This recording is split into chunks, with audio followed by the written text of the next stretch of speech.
Assalamualaikum warahmatullahi wabarakatuh. Selamat datang dalam acara Safir Ramadan, semarak virtual Ramadan min 1 Temanggung tahun 1446 Hijriah. Bismillahirrahmanirrahim. Alhamdulillahirabbil alamin. Salatu wassalamu ala asrofil anbiya wal mursalin Sayyidina wa maulana Muhammadin wa ala alihi washabihi ajma'in. Qala Allah Ta'ala fi kitabil karim. Bismillahirrahmanirrahim. Wal 'ashri innal insana lafi khusrin illal ladzina amanu wa 'amilus shalihati wa tawassaw bil haqq wa tawassaw bis sabr. Pemirsa Safir Ramadan yang dirahmati Allah SWT, jumpa kembali kita dalam acara semarak virtual Ramadan tahun 1446 Hijriah yang bertepatan dengan tahun 2025 Masehi.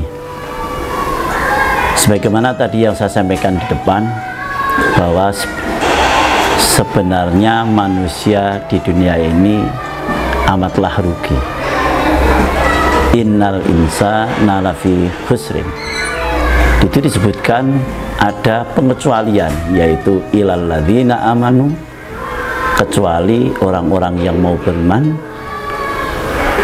wa amilus sholihati, dan orang-orang yang mau beramal soleh atau berbuat kebajikan, wa tawassaw bil haq wa tawassaw bis sabr, yaitu orang-orang yang mau berbuat,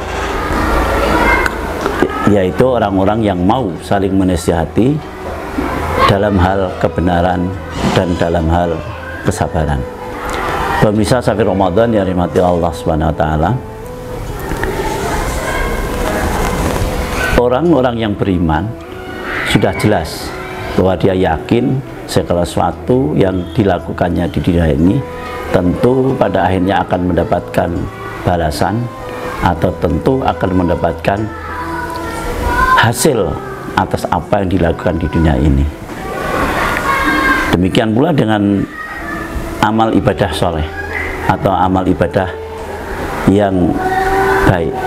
Itu pun juga nanti sebesar apapun, sekecil apapun, akan dibalas oleh Allah SWT dengan balasan yang setimpal sesuai dengan amal perbuatannya masing-masing. Adapun yang akan kita bahas pada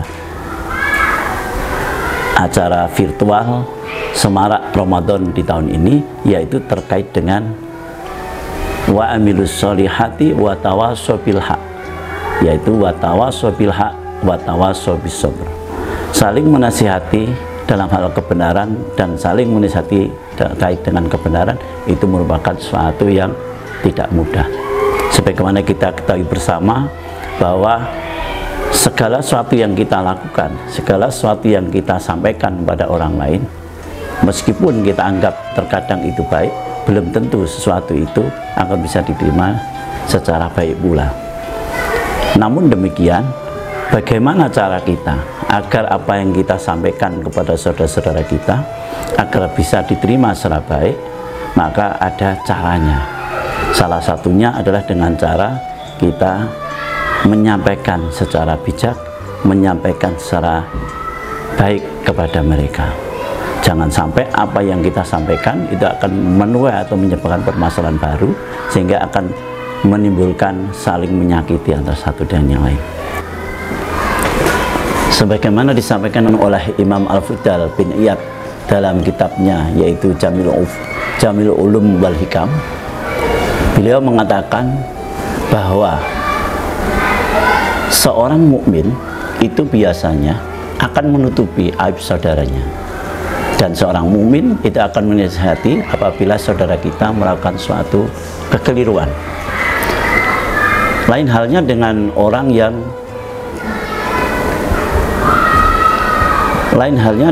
yang fajir, di mana orang fajir itu dia akan membuka aib saudaranya dan juga akan menjelek-jelekan dari saudaranya itu sendiri. Terkait dengan hal seperti itulah, maka apa yang kita sampaikan kepada saudara kita, bagaimana agar bisa diterima secara baik, maka perlu kita sampaikan dengan cara yang arif dan bijaksana. Demikian pula dengan apa yang sudah diperintahkan oleh Rasulullah Sallallahu Alaihi Wasallam,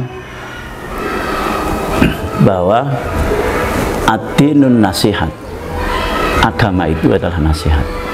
Maka para sahabat waktu itu bertanya, qulna liman ya Rasulullah, untuk siapa ya Rasulullah? Maka Rasulullah menjawab, qala lillahi. Rasulullah bersabda, yaitu untuk Allah.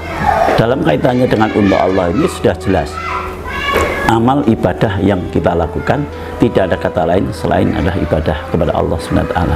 Sehingga segala nasihat, segala pembicaraan kita itu hanyalah untuk semata-mata karena Allah. Selain itu untuk siapa lagi? Wali kitabihi, dan untuk kitab-kitab Allah, dalam tanda kutip bahwa kitab Allah itu merupakan suatu tuntunan.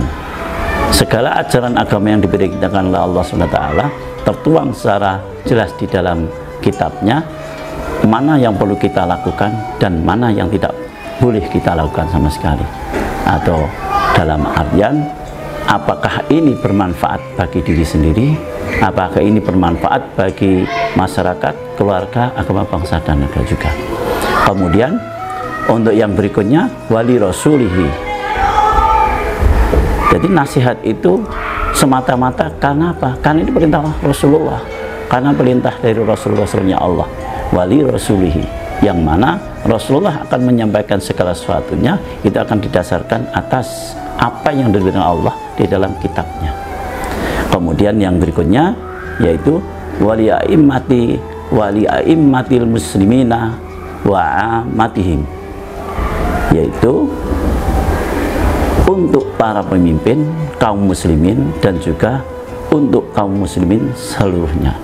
Di situ mengandung maksud bahwa perintah yang disampaikan oleh Rasulullah bahwa namanya agama itu adalah nasihat, tidak ada kata lain. Orang yang memegang teguh pada agamanya, dia akan selalu bisa menerima masukan atau nasihat dari pihak lain atau dari orang lain, sehingga segala suatu perbuatan yang dilakukannya tidak akan melanggar hukum yang ditentukan Allah dalam kitab-kitabnya maupun hukum yang ditentukan oleh pemerintah dalam tanda kutip terkait dengan masyarakat, bangsa, dan negara. Aturan hukumnya sudah tertera di dalam aturan hukum negara yang jelas, baik itu dalam perundang-undangan maupun di dalam aturan masyarakat yang tidak tertulis secara implisit di dalam kegiatan kemasyarakatan. Meskipun demikian, salah satu hikmah yang perlu kita kaji di dalam materi pada kali ini, bagaimana kita bisa menyampaikan, bagaimana kita bisa memberi nasihat kepada orang lain sehingga nasihat atau himbauan atau harapan kita bisa diterima secara baik. Itu sebagai kata kunci bahwa meskipun kewajiban kita untuk menyampaikan watawasau bil haq, watawasau bis-sabr, maka kita perlu memahamkan dengan cara yang arif dan bijaksana. Terus bagaimana seandainya kita setelah menyampaikan hal itu kepada saudara-saudara kita dan saudara kita tidak mau menerima atas saran dan masukan yang kita sampaikan? Itu sudah menjadi tanggung jawab mereka, bukan menjadi tanggung jawab kita sebagai sesama muslim. Kita sadar betul bahwa setiap muslim dengan muslim yang lain adalah merupakan saudara. Jadi akhul muslim, kita sebagai sesama muslim hanya punya kewajiban untuk menyampaikan, untuk mengajak kepada sesuatu yang baik, untuk mengajak kepada sesuatu yang berguna bagi diri sendiri, keluarganya, agamanya, bangsa, dan negaranya. Disinilah maka pentingnya kita saling nasihat menasihati, saling mengingatkan apabila ada saudara kita melakukan suatu hal yang bertentangan dengan syariat atau aturan ajaran agama yang telah ditentukan oleh Allah SWT dalam hal ibadah semata-mata karena untuk Allah SWT. Demikian yang bisa saya sampaikan kepada seluruh pemirsa dalam kesempatan ini. Apabila banyak hal yang kurang berkenan di hati pemirsa semuanya, saya mohon maaf atas segala kekurangannya. Saya akhiri, wabillahi taufiq wal hidayah. Wassalamualaikum warahmatullahi wabarakatuh.